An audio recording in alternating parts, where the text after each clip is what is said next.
All right, back for another beer review, and today I'll be reviewing a beer from K2 Brothers Brewing, and they are out of Rochester, New York, and this is their Raspberry Milkshake IPA.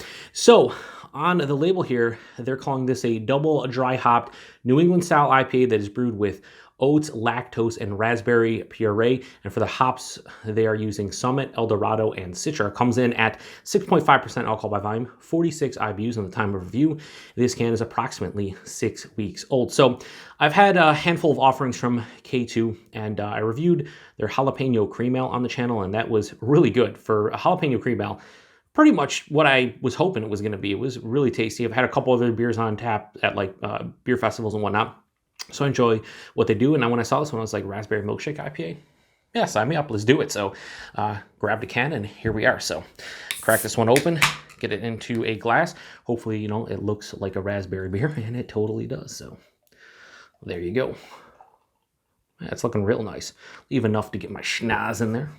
You gotta get the schnoz in there. All right, so yeah, that has this really nice, deep, almost like candied cherry color to it. Purplish as well. About a full finger of a pinkish colored head. Super creamy looking. Very murky and turbid. A little bit lighter here at the bottom. But yeah, that looks like a Raspberry Milkshake IPA to me, for sure. Man, the raspberries fucking, wow. That smells awesome. Pureed raspberry, yes. It also smells like a seedy, almost like fresh, like I have a handful of raspberries in front of me. That's kind of what I'm getting off of this. Touch of vanilla. Now, they call it a milkshake IPA, and usually with milkshake IPAs, they'll use vanilla. They're just using lactose here, so I guess they're trying to get like a little bit of vanilla tinge from the lactose. Getting a little bit of it.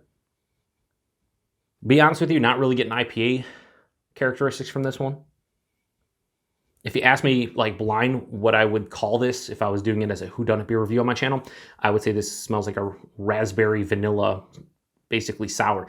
It's not like super sour in the nose. It's tart from the raspberry. So that would be my first guess. I don't really get IPA characteristics on the nose. Raspberries, vanilla. That's pretty much it. So let's get into it. Cheers, everybody.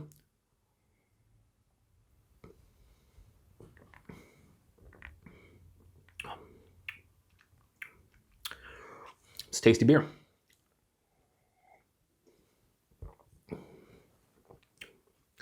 One problem my palate has, and I'm sure some of you out there probably agree with me, when it comes to sour IPAs, very rarely do I get the IPA portion or like a dry hop sour. More often than not, the sour takes over, whatever fruits they use in it takes over. And I kind of have that issue with milkshake IPAs a lot, especially if they're fruited, where I'm getting the fruit. If they use vanilla or lactose, I usually get a vanilla vibe, but I don't get a lot of IPA. Now here, I'm getting a bitterness midway to the second half of the palate that I would say kind of has slight IPA characteristics, like slight bitter and hop character. But for me, this kind of just drinks like a fruit beer. Not even a sour beer. It's slightly tart from the strawberry or from the raspberries, but not really, any kind of tartness or sourness really to speak of. Body on this one at 6.5% is lower side of medium to medium body, so it's fine with me. The mouthfeel from the lactose and the oats, really soft, smooth, and creamy. Has more carbonation than I anticipated from a milkshake IPA, but it's still not super carbonated or anything. But you get all that soft, smooth, creamy character from what they're going for the milkshake character. And then I get a little bit more of the carbonation. Right up front though, tons of raspberry.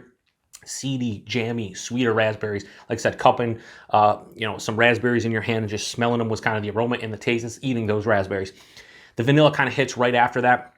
It's very slight just because of the lactose. If they actually had vanilla in here, I think it'd be more prominent. As it passes through the palate, the IPA portion of the show kind of shows up, and it shows up in, like I said, a nondescript kind of bittering, just hop character. There's also a really nice sweetness, dryness, also that hits right after the middle of the palate, and that carries on to the back. So I thought this might be too sweet. A lot of milkshake IPAs are too sweet. This is not too sweet. Sweet up front. Nice drying sensation on the back, mixing in with a mild to moderate bitterness, kind of stops it from being too sweet and kind of balances it out to some degree.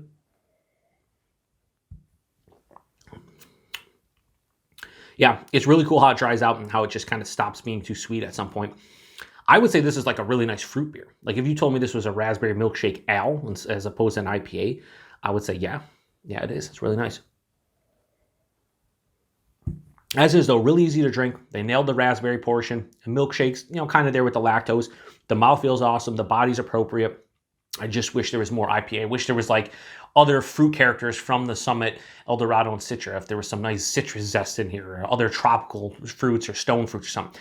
My palate's not getting that. So, rating on the Raspberry Milkshake IPA from K2 Brothers Brewing, I'm going to give this a high 4 out of 5 and go 4.1 out of 5. It's a really nice beer. I like the raspberries. They're definitely, you know, popping in this one. I just wish I got a little bit more of the IPA from this one. So, you know, as is, pretty damn good beer. Price and availability. Availability, pretty much Western New York. We started getting more distribution from K2 within the past 6 months.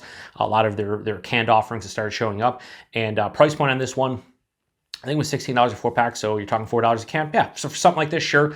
I would like to see this more like the $3.50 range. 50 cents, what does that mean? Not much, but just because, again, I'm not getting an IPA, but they're using a shit ton of raspberries. Clearly, they're using lactose, oats. I'm sure they're using a lot of hops and whatnot, but I don't think $4 a can is a bad price. It's probably proper value. So yeah, I mean, if you've had this one before, let me know what you think about it. As far as the beers I've reviewed on the channel from K2, they've pretty much done a really good job. I think I've given both of them at least a 4 out of 5 at this point. And yeah, they make good beer. So they've had a couple like fruited sours out there. They've had other IPAs and stuff. So I'll have to pick up more of their stuff this year and definitely give it a review because they're 2 for 2. And that's, you know, they're batting 1,000. I like it. Yeah, anyway, I'm going to shut this down. Oh, yeah, 6.5%. Yeah, a little bit of a warming in the chest, actually. A little bit of warming in the chest, nothing on the palate or whatever. So, whatever. I don't know. It's 6.5%. It's fine. So, yeah, again, if you had this one before, post in the comments. Let me know what you think about it. Appreciate everybody stopping by for another beer review here on the Beer Patrol. To the next one. Cheers.